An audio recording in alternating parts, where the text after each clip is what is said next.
Hello everyone and welcome to Mukbang Monday. Today we have our guest speaker Syreeta. Hi. And as always, my name is Summer. And AJ over here. And today we have our topic of love languages since we're approaching Valentine's Day pretty soon. But nonetheless, we're gonna go and let you know what we're eating today. So today we have Big City Diner and you had Probably with scrambled eggs. Yeah, nice. Yeah. Pretty basic, but it's actually one of their top dishes in terms of the reviews. People seem to like it. I've never had Big City Diner, so this will be a first for me. I'm excited. Oh, I hope you love it. Yeah.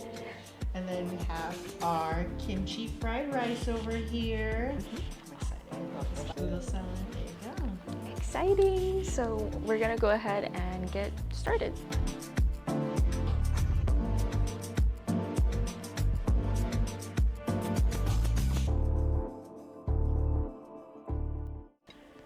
Well, that was really good.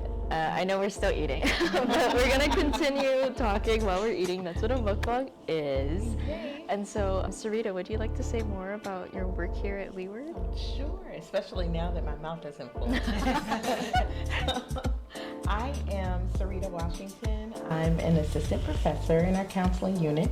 I specifically serve our early college student population, for which we have a large group of folks who participate in that program. And I have a background in mental health counseling and teaching courses on the East Coast where I'm from. But I've been here now for about 7 years, my goodness. So I'm really excited to share some of my interest and background with you folks and talk a little bit about our topic today, for sure. Yeah. Excited to have you. Yeah, we are so excited. And this is actually like our first time meeting in person. So if you folks have like listened to our podcast before, she was a guest speaker. Earlier, we actually did an episode together and yeah, it's just kind of like, oh my God, you're like a real person. So yeah, we're so excited to have you here and we're really excited to hear your input on our topic today. So Get to it. yeah, so nonetheless, our topic is on love languages and the way people express and receive their care. And we have a lot of misconceptions with it. And one of the common issues are just assuming that your love language is someone else's or vice versa. And that can lead to a lot of arguments, some breakups, some hurt feelings, and we want to avoid that. You know? So it's really important that we are all on the same page and that we all kind of understand this together. So that's what we're doing today. Okay, so quick quiz since I'm a professor. Oh. Let's see if we can name the 5 love languages. Oh. What are they? Well, Give one. gift giving. Okay. Receiving gifts. Yes. Yes. Words of affirmations. Words of affirmation. Good. Okay. Physical. Physical touch? Yes. Okay, keep going. Two more. Acts of service. Acts of service. And last one. Starts with a Q. Quality time. Quality time. You got it. I'm like, oh. I'm going to quiz I was like, oh, that's one of mine. Yeah. I guess speaking of quizzes, I feel like I need to redo and find out what mine is again. Yeah. Just because I haven't done that in a long time, and I think last I remember, I'm a quality time person. I think for sure. I think I like just hanging out with people. Really, like literally with all my loved ones, we'll just be like chilling in like the living room, and like it feels like it's almost not quality time, but like we're like on our phones scrolling through. But then we're like, oh my God, you gotta look at this. Okay. Yeah. So that thing, the sharing of what you're looking at and someone being willing to participate in that, that has actually been shown to be one measure of relationship satisfaction. So it's interesting because the 5 love languages, some people say that it's similar to a pseudoscience. Like, now don't kill the messenger here. Some people like horoscopes, although I kind of believe in horoscopes. Hey, I think I do too. Got me here. You're in a safe place for that. But yeah, and this is because Chapman, who developed the 5 love languages, did it as a result of the experience that he was having with couples. So he was a counselor and a Baptist minister who was doing couples therapy with the people in his congregation and in his community. And so he started to see a pattern, and really the question that developed the 5 love languages is, what would your partner be doing for you that would let you know that you're loved? Because people were coming in and saying, I don't feel that this person loves me anymore. And the story that he tells is about this one couple that he's counseling, and the wife is saying, and they are a cisgender heterosexual couple. The wife is saying, I don't think he loves me, I don't feel loved by him at all. And he's like, I don't know what you're talking about. I come in every day and help make the dinner, I take the trash out, I work hard every day. Like, he's naming all of these things he's doing, but she wanted his time. That's that quality time piece. And so she didn't feel connected to him. And so what happened was Chapman went back into, according to him, his notes, and started to see a pattern. And that's what led for him to develop the theory of the 5 love languages and also to write the book. But now we know also then that is there kind of scientific backup or proof for the 5 love languages?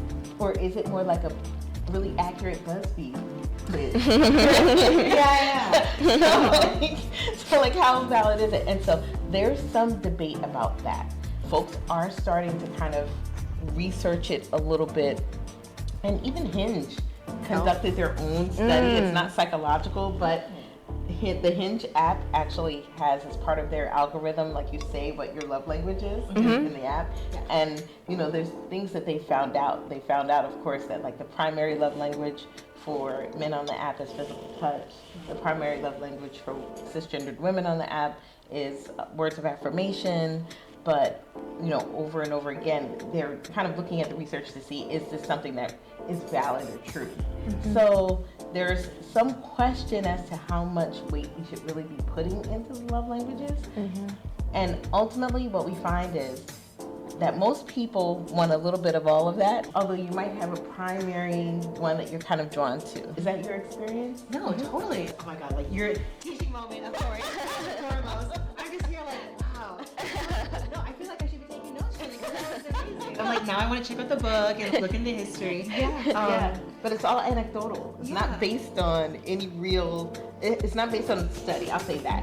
But research is problematic in and of itself, in that a lot of the research studies that are conducted at university, the subjects are usually college students doing the study for extra credit. And so that in itself is its own kind of quandary with some research. But in general, that's something to know about these 5 love languages, is that it's been, you know, translated into so many different languages, suggests that people find value in this way of thinking, but also that, you know, there's not a lot of research to support the 5 love languages. It's really just based on one's experience as a Baptist minister working with heterosexual cisgendered couples. I think learning to like understand different love languages is a big thing, and I'm like, this is why I feel like it's so based in reality. And it is. He's talked to so many people to kind of come up with this concept.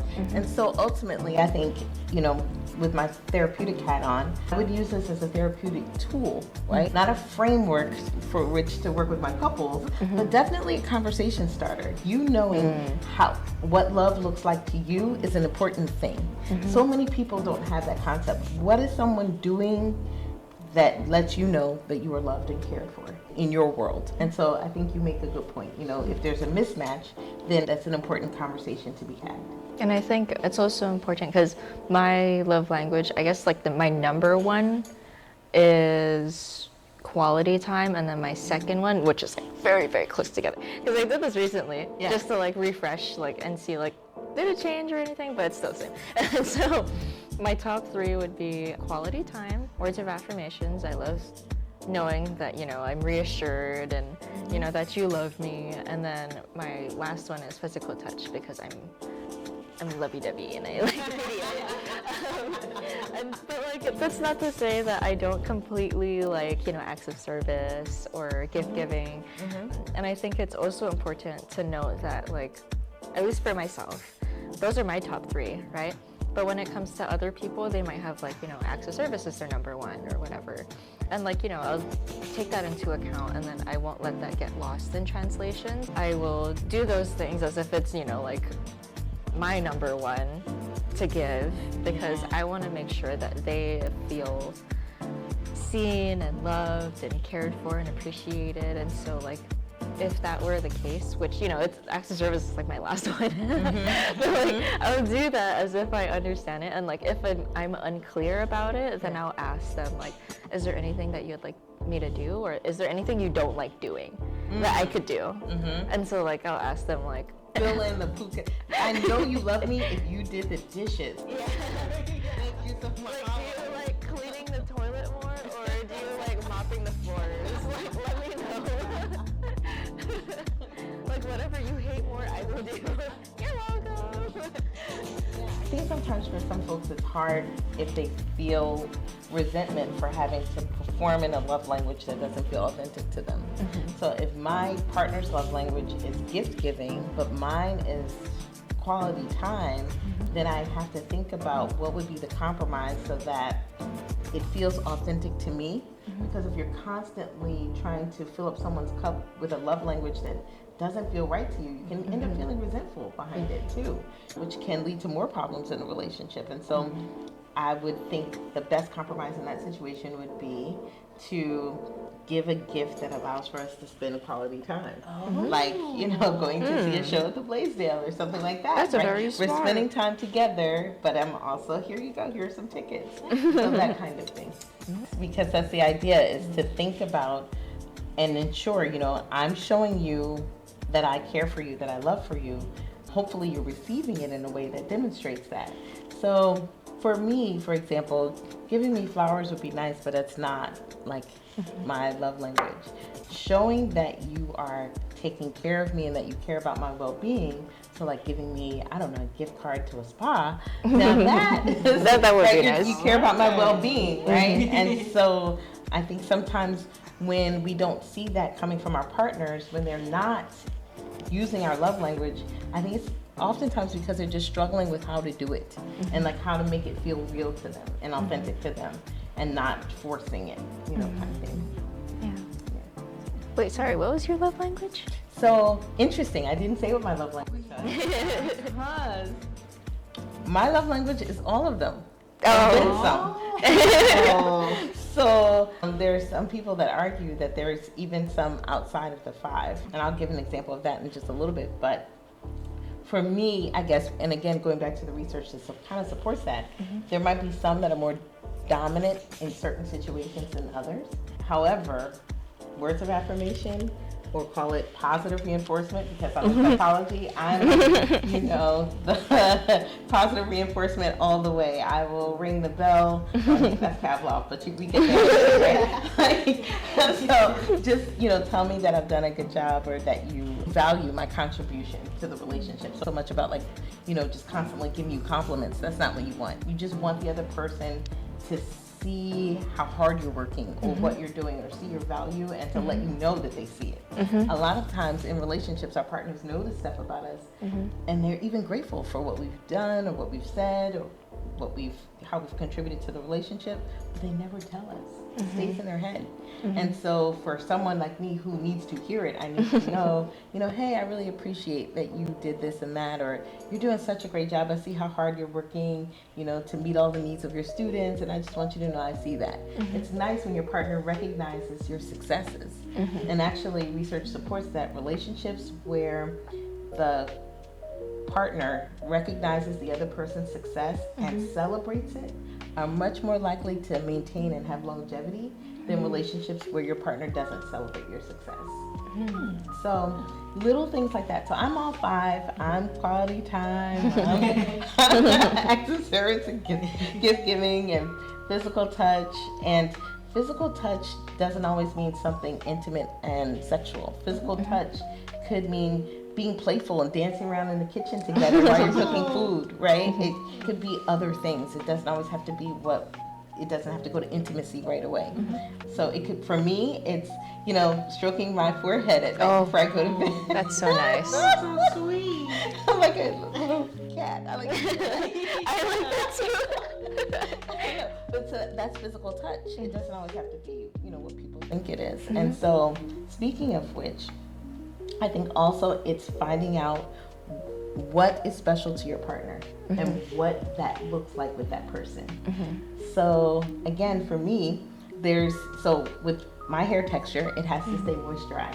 Yeah. And so a lot of times I have to buy a product and kind of run it through my hair to keep it moisturized. So if we're watching, Netflix, watching a movie, and my husband, grabs the jar of moisturizer and just starts moisturizing my hair, I'm like, sir.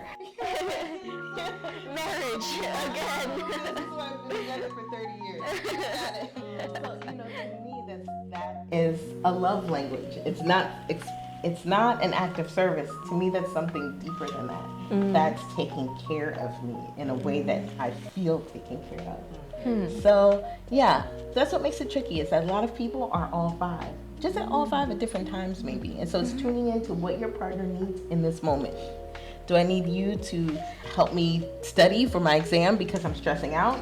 Or do you need to make the dinner because I can't cook dinner because I'm studying for an exam? What do you need to do to contribute to my happiness, and what do I need to do to contribute to yours? And I think one of the best things, that makes you fall in love with your partner all over again, whether it's a long-term relationship or you're just starting out this relationship and you're noticing all these small things. Noticing the small things make you feel closer to each other, and it really makes you feel seen. So for example, if your partner's like, oh, I gotta do the laundry again, and they just really don't like doing laundry, as you taken from that context, then you're like, okay, the next time I will do laundry when I see it's getting a little full. And then so you can surprise them that way by doing that act of service that they really don't like doing. And then they'll be like, oh my God, oh my God, you did that for me? And then they'll be like, yeah, you don't, like the last time you were like, oh, about it, so I did it. And then they'll be like, oh my God, this is so special. So I think really just taking into account those small habits and really being observant is really helpful, but also being blunt about what you want is also fine. It's really nice to have a clear, precise answer, and just having that conversation of would you like if I take out the garbage every night? Would that be helpful? Or asking them if you try something out and they're like, then you'll be like, well, do you want me to do this again? And then just checking in, seeing what they like. So already you've given some really concrete advice. You've talked about being observant. You've talked about checking in. You've talked about how you show up in the relationship. All of those things matter for sure. I think even more so than understanding a love language, because when you're doing those things, you'll find out the information you need. So one of the things I want to point out, especially if we think about healthy relationships, and really kind of what research does suggest will lead to a long and a happy, healthy relationship, is actually something called the magic ratio. Oh. This was discovered by Gottman, who's a famous relationship researcher, and his wife. And so it's John Gottman and Julia, I believe. And so what they found is that if you have, for your interactions, 5 positive interactions to every 1 negative interaction, you're more likely to have a long relationship. So think about that. That's 5 interactions throughout the day where you've said, good morning, sweetheart, or where you've done something, or where you've contributed in some way positively, putting those positive things in the bank. That way, when something negative happens, like I come home and there's a pile of dishes in the sink and I'm like, oh my gosh, it's the last thing. I've already had all those positives throughout the day such that we can sustain that. I'll just go do the dishes, right? And so that has been found repeatedly over and over again. So the question to ask yourself is, what 5 things have you done lately to contribute positively to your relationship? Yeah. Well, I'm just a never-ending well of I like doing all 5. I really just because I feel like I have so much love in me. I gotta do it. I gotta do something about it. And so I like gift giving a lot, just because it's simple, and I feel like, oh, that reminded me of somebody. It's so easy to just do that. And I have enough money if it's a pack of gum. It's as simple as that, And it's not, in that instance, keep in mind, it's not so much about the gift. It is about, and for people for whom that's their love language, it's not about the fact that someone's spending money on me. It's the fact that you thought about me at some point during the day, and I didn't realize you were thinking about me, and then you picked up something to give to me, whatever that is, a pack of gum or whatever. You realized I was out of gum and you brought me some. So it's more about that. It's the fact that your partner is demonstrating that they were thinking of you when you didn't even realize you were being thought about. That's what the gift receiving is for in that instance with the love language. I mean, it shows up in like your relationships, whether or not it's like, you know, intimate relationship or with a partner. It shows up with your friends. And I ask my friends too, like, what do you like? Because one of my friends really likes having gifts, right? And then so I'll be like, okay. So then I'll ask her like, what are your favorite like snacks or whatever? And then so I'll just like buy them for her. And surprise, here's the chips. It's a surprise. And you know, the other thing is a lot of people confuse materialism and gift giving, right? Like somebody's being materialistic. I want you to buy me this and buy me that. And again, that is materialistic. That's not a love language in terms of receiving gifts. It's about, you know, the person's thought of you outside of your being in their presence. That's really what it is. Not materialism.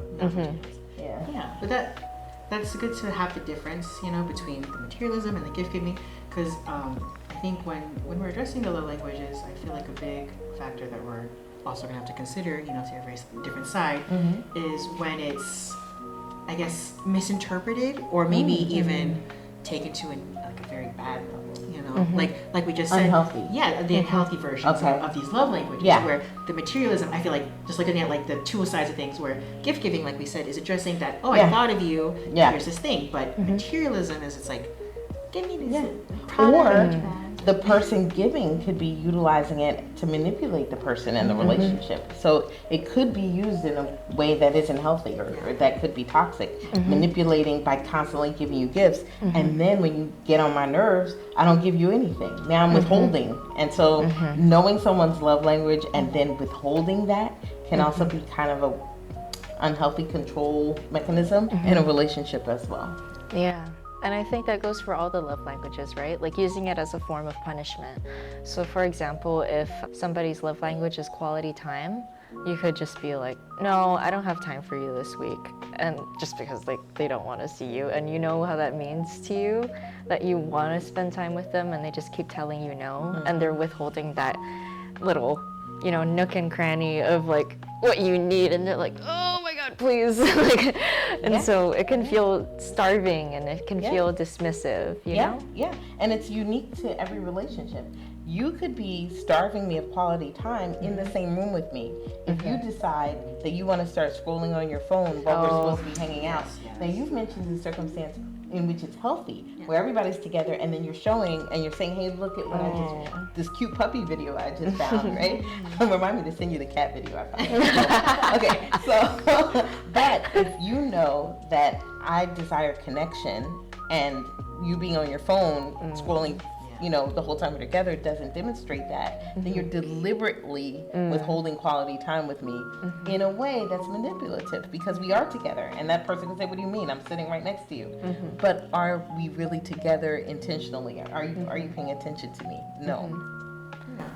So I like in those instances, like we said, the difference between like my situation of like phone scrolling versus that, I think the biggest difference that I'm seeing right now is just the communication. And I think we did touch on it a couple times where we're going to be direct, to be like, hey, this is what my love language is, you know, this is what I like doing. And I think in like, let's say comparing those instances again, I feel like in my instance when I've done that with a loved one, like, you know, like I told them like, hey, look at the stuff I'm looking at, or like, you know, or like I think even with friends, when we're like parallel to each other and we're like, let's say it's like at the end of a long day, like, yeah, we want to talk to each other, but at the same time, like, we're all scrolling our phones, but we're at the same time still like, together, showing each other and like being engaged still. And we told each other that, and we're like, yeah, we're fine with that with each other.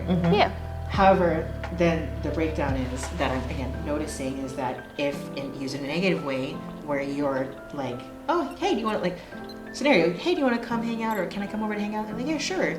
And then you get over there and they're just like, so do you want to watch something? Not really. and then that's Disengage. disengage. Yeah, And just bridging that, like intentional or not intentional. I think that's the variance that I'm trying to get to. Yeah. Is if you do that, but you're really not meaning to do that. You're just maybe like had a long day or something, and you don't tell You have your to talk partner about that it. or whoever you're with that. That's right. Then You have to talk about it. you gotta understand that if they're hurting, like either side can reach out and be like, hey, I'm not really appreciating that you're on your phone here, or the other person's like, oh, I'm sorry. Oh, It's just We okay. gotta do a segment about communication, passive aggressive versus assertive communication in a relationship. We have to do that. What you just said was assertive communication. It wasn't aggressive. You just said, I don't appreciate when you're on your phone when we're together. I would like if we could spend time communicating with each other without our phone. That's a very assertive, non-aggressive way to speak with me. And so that, that's part of this communication thing that we've been talking about with love languages. Yeah. And it's very important to really be clear in your communication and notice what the intention is. Yeah. Because sometimes people might just do it non-intentionally and just be like, I'm tired, I'm gonna be on my phone. We're getting on your nerves with that. I'm old school. That would definitely get on my nerves. Before we conclude, I definitely want to, make sure that folks understand that, with the love languages, it's a great tool to have discussions in your relationship about what love looks like to you and how folks can show up to you and how you can show up for your partners. But we also understand that love isn't just about how it's expressed, it's about whether or not it's noticed and nurtured and felt. And so that's really, when you want to think about a healthy relationship, that's the heart of it in general. Thank you for having me. Yeah, thank you This has been so fun. much. We gotta do it again. Yeah. Yes, hopefully we'll see you more in the future. More guest starring here. We would love to have you back because I'm just so used to having you on my screen. But it's like it's like, oh my god, fan moment. Came out to Waianamoku, which is awesome campus. Love to have you back here and looking forward to our future discussions. Yeah, this is our second time at Waianae campus. So setup looks a little bit different, but we're working with what we have, okay?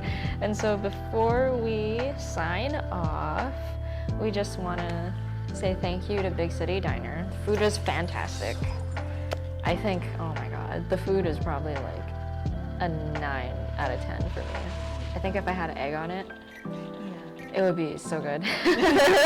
But yeah, it was really great. And before we let you go, we want to make sure that you are aware of our resources. So we have our Love Pono resources as always, our Love Pono website.